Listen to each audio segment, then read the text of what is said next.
Hey guys, welcome back. So, every single Sergeant Johnson video that I ever see is about how badass he is and how he has this cliche yet cool and bombastic persona and some of the coolest quotes in the Halo franchise, which I'm not gonna doubt.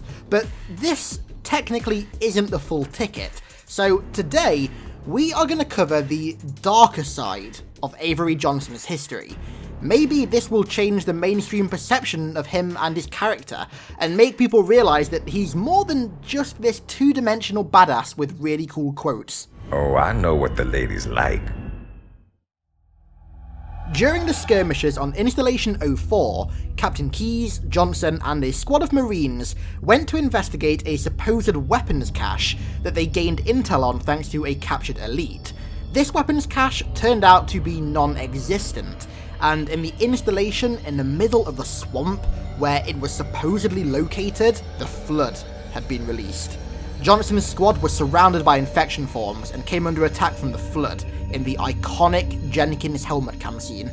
Marine after Marine fell to the Flood, with Johnson's squad mates being infected right before his eyes, leading him to having to execute them before the transformation into a combat form could begin.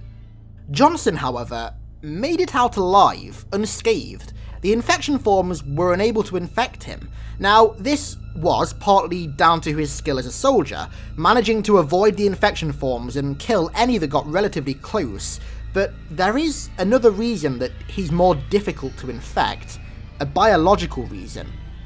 Johnson suffers from Boren syndrome, a neurological condition that causes tumours and migraines. The syndrome is contracted via prolonged exposure to radiation, and is commonly caused by the gases released by a carbine ejecting its magazine, and also plasma grenades. Sergeant Johnson contracted the illness while stationed on Paris 4 sometime in 2549, where he was exposed to a crate of plasma grenades that he and his troops used to fend off an enemy attack while they escaped their location. A textbook contraction of Boren's. At least, that's what the medical records say. The reality is much darker.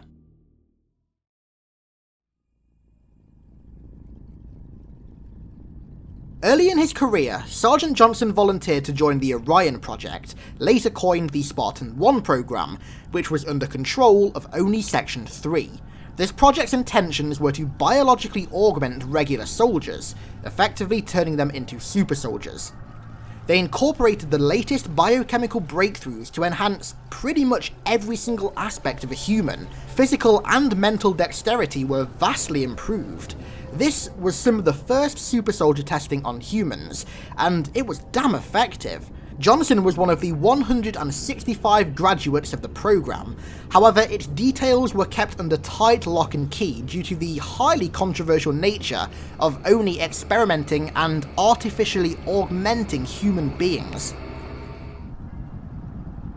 Only discreetly shut the program down in 2506. Towards the end of the program, Orion operatives were beginning to show severe side effects. Mental and physical illnesses began to develop, and overall performance was severely decreasing, caused by the neurological alterations of the augmentations. The sick and unethical modifications and experimentations were beginning to get out of control, and one of their side effects was Boren syndrome. Or was it? That's what only printed on the medical records for all to see, but the reality was, Boren syndrome didn't exist.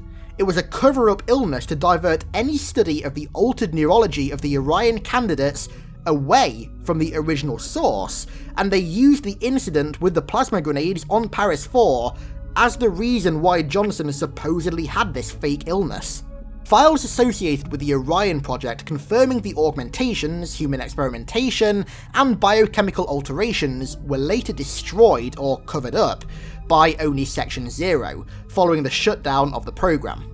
Anyone who attempted an investigation into what little was publicly known about Johnson's involvement in the project and requested access to his records were automatically sent a falsified text file named /P_BS48789-2011-AJ.text, which was a countermeasure that would later become known as the Paris BS spoof file. So, what does this mean for Johnson and his seeming ability to avoid flood infection, considering Boren syndrome was a cover-up, something that never actually existed? Well, the same effects do apply. The neurological damage caused by Boren syndrome is caused by the augmentations.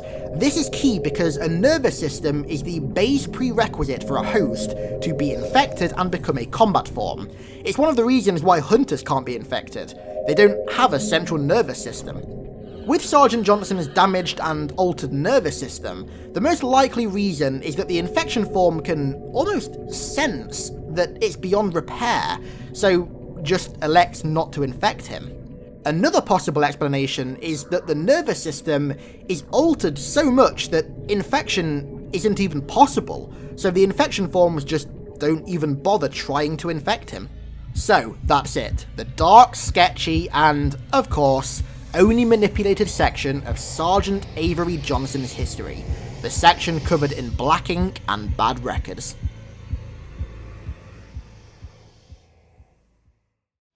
I hope you enjoyed this different take on one of Halo's most beloved characters' histories. Like I said, most Johnson videos tend to just cover his badassery, or just overall coolness, so you know what, I just thought I'd mix it up a little bit and take a different look at his history.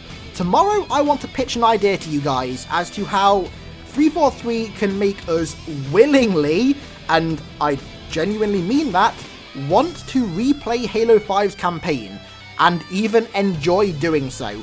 Fucking crazy, I know, but trust me, this is an idea that I think really has some merit to it, so I'll be excited to hear what you guys think of it. Thanks a lot for watching, guys, and I'll catch you tomorrow.